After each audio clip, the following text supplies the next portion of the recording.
Hello guys and welcome back to the channel. So in this one we're going to be fast tracking our way through the Flickering Flames Event Project requirements. So as you guys know, there are actually two levels to the event. You have both the merit track, but then there's also the project track, which is what we're covering in today's video. But they do go hand in hand, which I'll explain in a bit more detail. So first of all, I'm going to flash on screen all 5 stages and requirements of the project within the event. So there's 5 stages total. I'm going to put on screen all of the item requirements.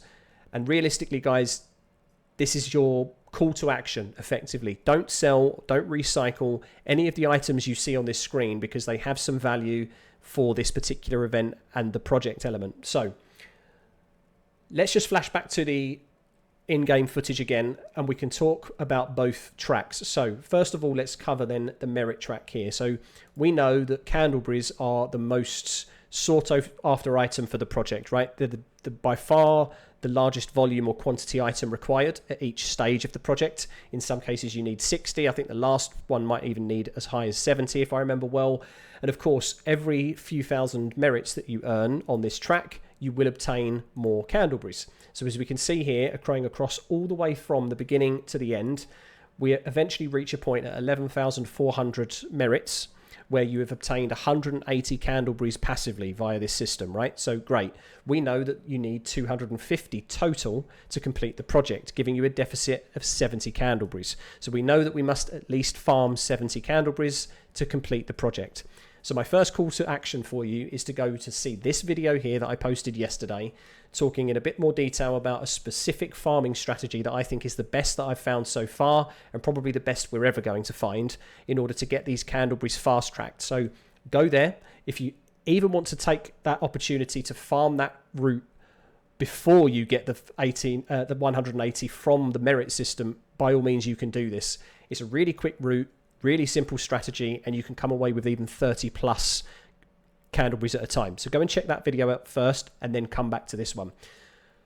Once you've done that and you're happy with the candleberries, then I recommend a couple of other things. We've got one video that I've already posted on the channel before about a buried city night raid run, specifically targeting trinkets. Now, remember though, the 5 stages require some trinkets and some other items, and I can guarantee you that this particular route that again I'll walk through on screen here rather than just prompting you to go to another video in short, because there's 3 areas inside this map that are crucial to being able to get a good optimal route every single time without fail, which includes some of the items you need. We've got the area in library, we've got an area in hospital, and we've got an area in space travel that we can do within, let's say, 7 minutes, 8 minutes if you're optimal.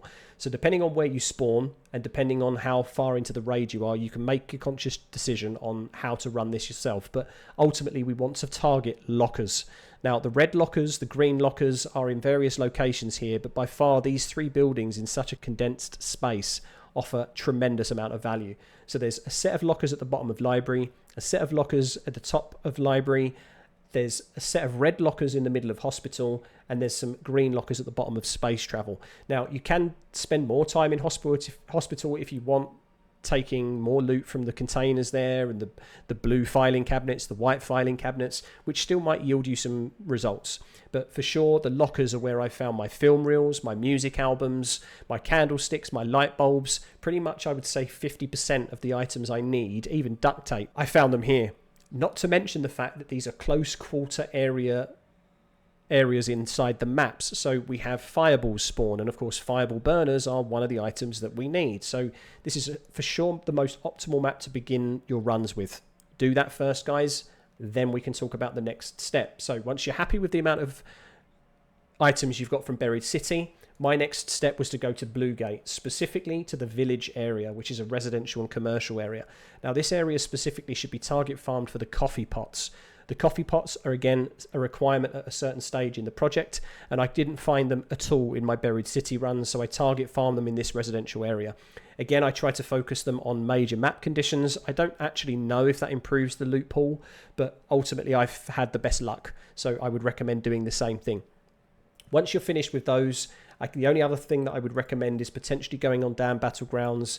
The power generation complex is where I believe I found my industrial battery. I think I found my water filters here or in water treatment control. So maybe you'll need to do a few runs here just to finish off some of those items. But again, those two maps in Buried City and Bluegate will offer you the most optimal strategy of getting the project completed for the event.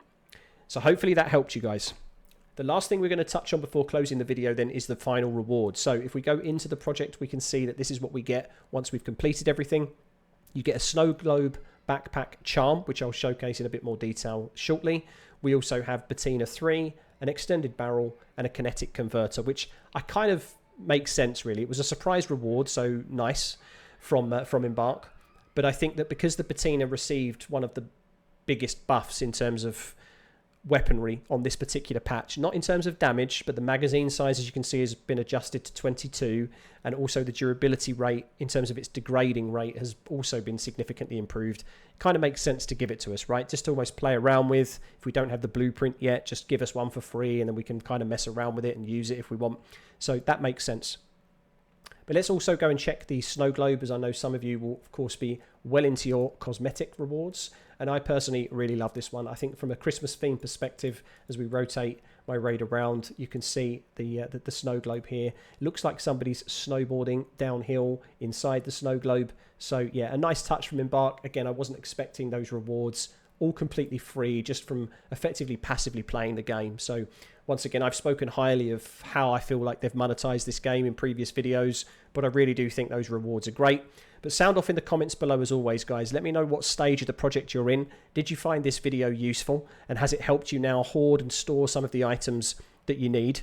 Just one tip before we do close the video though, if you are planning to do the expedition, just make sure that if you are slowly but surely progressing your project, make sure you do finalize the project before the expedition, because as you know, the stash will completely reset. Meaning if you're hoarding fireball burners now, but you don't submit them to the project in time before the expedition happens, you will lose those items from your stash. So just a bit of a watch out from me there, guys. Hopefully, again, you find this video useful, so smash that like button if you did. And if you're new around here, consider subscribing for any future Ark Raiders content dropped on the channel. But thanks again for tuning in, guys, and I'll see you in the next one.